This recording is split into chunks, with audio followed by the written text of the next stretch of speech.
Camaradas, sean bienvenidos todos a este canal. Una vez más vamos a hablar sobre el número pi, sobre el cálculo del número pi. Es uno de los primeros videos que se subieron a este canal. De hecho es el primero en el que protagonizo yo. Y veo que hay mucha inquietud sobre el número pi. El propósito de las redes sociales es transmitir mucho más fácilmente la información. Antes la información tenía que pasar a través de los medios clásicos de televisiones, radios, de periódicos, y esto significaba que tenía que volverse una mercancía la información. Lo que han hecho las redes sociales es que ya han evitado que la información vaya por el mercado como una circulación de mercancías más, como si que fuese una mercancía más, y lo han vuelto simplemente un medio, las redes sociales, a través del cual puede transcurrir este beneficio sin necesidad que se vuelva una mercancía, y eso nos vuelve mucho más fáciles la información para todos nosotros, que nos llegue y valga, eso significa que ya no es necesario que pase a través de tantos reporteros o de miles de personas que puedan manipular la información y nos llega de forma más fehaciente. Y por otro lado, juegas un papel activo en el momento, ya no solamente de que tú recibas información, sino que tú también estás dando información al mismo tiempo. Es una situación que se vuelve biunívoca, de aquí para allá y de allá para acá. Entonces, ¿qué es lo que quiere mucha gente? No critiques a José Luis Camacho, de Mundo Desconocido, por ejemplo, por estar mal informando a la gente sobre el número pi. Pues entonces, ¿cuál es el sentido de las redes sociales? ¿No? Si no quieren que se le critique a cierta personaje o a cierta otra persona, pues entonces váyanse a la televisión tradicional, ¿no? E incluso ya esta gente, para esta gente que trabaja en los medios tradicionales es una desventaja, porque no tienen forma de réplica. Esta es la ventaja de estos medios, que aquí hay una forma de réplica, y yo lo que estoy haciendo es efectivamente una réplica, ¿no? Por otro lado, ¿quién se la ha pasado criticando a la NASA? Y ya que te digo a la NASA, a la ciencia tradicional, lo que él considera la ciencia tradicional, la ciencia convencional, pues es directamente él. Entonces, él replica la ciencia convencional, pues tiene que estar esperando que la ciencia convencional tarde o temprano le haga una réplica a él, ¿no? Entonces, bajo esas condiciones, estamos a manos, por decirlo de alguna forma, ¿no? Y más que a manos, pues la verdad siempre sale a flote. Y hoy vamos a hablar de este tipo de situación, de la ciencia. Hoy vamos a hablar de cómo se calculan las matemáticas el número pi. Es muy pedestre, es muy intentar calcular el número pi simplemente calculando la longitud de la circunferencia entre la longitud del diámetro. Eso es bueno para los niños de primaria cuando quieren aprender de dónde surge pi, pero no es lo que los matemáticos suelen hacer de forma natural. De hecho, lo que hacen los matemáticos es usar otros métodos como son el análisis matemático. Dentro del análisis matemático se encuentra el análisis funcional, la teoría de la medida, teoría de la aproximación y cosas por el estilo. Y todas estas teorías nos dan, y todas estas teorías son unas cosas, unos entes que están como aparentemente aparte del número pi, que aparentemente no tienen nada que ver. ¿Y qué te digo? La física parece ser que está todavía mucho más alejada de lo que es el número pi, cuestiones por el estilo. Pues bien, en Francia, me parece que un poco después de la Gran Revolución, aparece un matemático, se llama Jean-Baptiste Joseph Fourier, y presenta un artículo, que se llama la teoría del calor, la théorie du calor.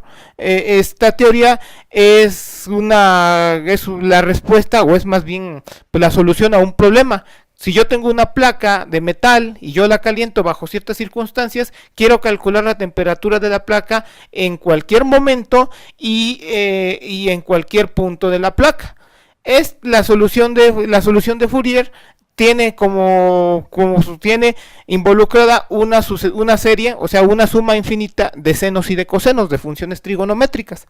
Hasta aquel entonces, en su época, se creía imposible la convergencia de estas cosas, se consideraban unos entes completamente raros por algunos matemáticos.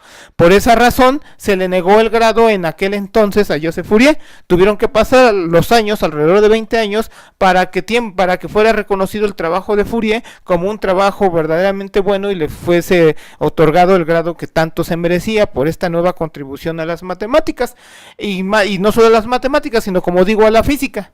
Pues, como les digo a ustedes, el análisis matemático retoma el trabajo de Fourier y genera con esto la teoría de la medida, el análisis funcional, lo mezclan y generan con esto una nueva disciplina, a la cual recibe el nombre de análisis de Fourier. Y entonces este análisis de Fourier nos permite a nosotros, entre tantas cosas, conocer cuándo una serie de Fourier converge a su propia función, ¿no? Cuando obviamente es una serie infinita, bueno, una serie no obviamente, pero pues una serie infinita de senos y de cosenos. Y de hecho se le considera en la teoría de la aproximación como si tú dejas que trunca esta serie infinita, o sea, esta suma infinita, y pones una serie solamente de senos y cosenos como la mejor aproximación a la función a través de polinomios trigonométricos, y eso es una cosa que se le llama el teorema de la aplicación de norma, ¿no? Y bueno, estas cuestiones se suelen ver en muchos cursos de análisis matemático, como ustedes podrán ver. Y en análisis funcional se da, o combinado con el análisis funcional, se da la garantía de cómo hacer que converja las funciones de las series de Fourier. Ustedes podrán estar viendo en la pantalla los teoremas y cuestiones por el estilo, ¿no? De los cuales nosotros estamos hablando. Pues bien, ya entendido lo anterior, es necesario que la función sea de cuadrado integrable, ¿no? Ya ahí pondremos lo que es cuadrado integrable, ¿no? Que una función, el valor absoluto, la norma de esa función, en el caso que sea una función compleja, al cuadrado, tenga una integral finita, pues, que sea... Y dadas esas condiciones, las que están ahí en la pantalla también, podemos nosotros considerar que nuestra función converge. Entonces, por un lado, yo puedo igualar la función, y por otro lado, siempre cuando cumpla esas condiciones, y por otro lado, la puedo igualar con su serie de Fourier. Si yo evalúo con un cierto número la función, tengo que evaluarlo también en la serie de Fourier. La serie de Fourier me va a dar como consecuencia una serie de números infinito, y como por otro lado, me va a dar un número que tiene que ver relacionado con pi cuando sustituyo en la función. Y me da como origen muchas sucesiones de términos infinitos que convergen a un número que tiene que ver con el número pi, ¿no? Por ejemplo, 1 sobre 1 al cuadrado, más 1 sobre 2 al cuadrado, más 1 sobre 3 al cuadrado, y esa suma infinita te da que es pi cuadrada sobre 6, ¿no? Ese es un tipo de función, de serie. Y esta serie, así como esta serie, hay varias series que gracias al análisis de Fourier podemos calcular el valor de pi. Esta es la forma en cómo los matemáticos calculan el número pi en la vida real, gracias al análisis y muchos métodos, análisis de Fourier en este caso. Y así como este método hay demasiados métodos. En otra cápsula que haremos sobre este tema, hablaremos del producto de Wallis y hablaremos sobre las cifras del número pi y sobre cuestiones más sobre este número. Quiero terminar con esto. Si el número pi en efecto estuviera tan mal como dice José Luis Camacho, no habría lo que él afirma, que cuando pusieron en órbita muchas naves espaciales, estas naves espaciales se desviaban de la órbita debido a que el número pi no era bien conocido. Pues déjeme decirle que es una completa sin sentido lo que está diciendo, porque si el número pi está mal, estamos hablando de que toda la matemática está completamente mal. Todo el análisis funcional, la teoría de la medida, la teoría de la aproximación, el variable compleja, la geometría diferencial, absolutamente todas las matemáticas estarían en un error. Y entonces las naves espaciales ni siquiera podrían volar bajo esas circunstancias, porque el universo tendría otra forma diferente a la que realmente tiene.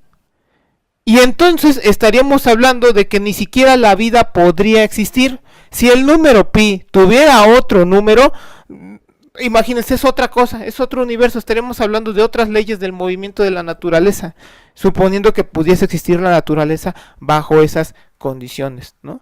Entonces, ya dicho lo anterior, pues me gustaría que siguieran la siguiente cápsula sobre el número pi, que se suscriban al canal y que nos sigan a través de la sitio web periódicorevolucion.org.mx.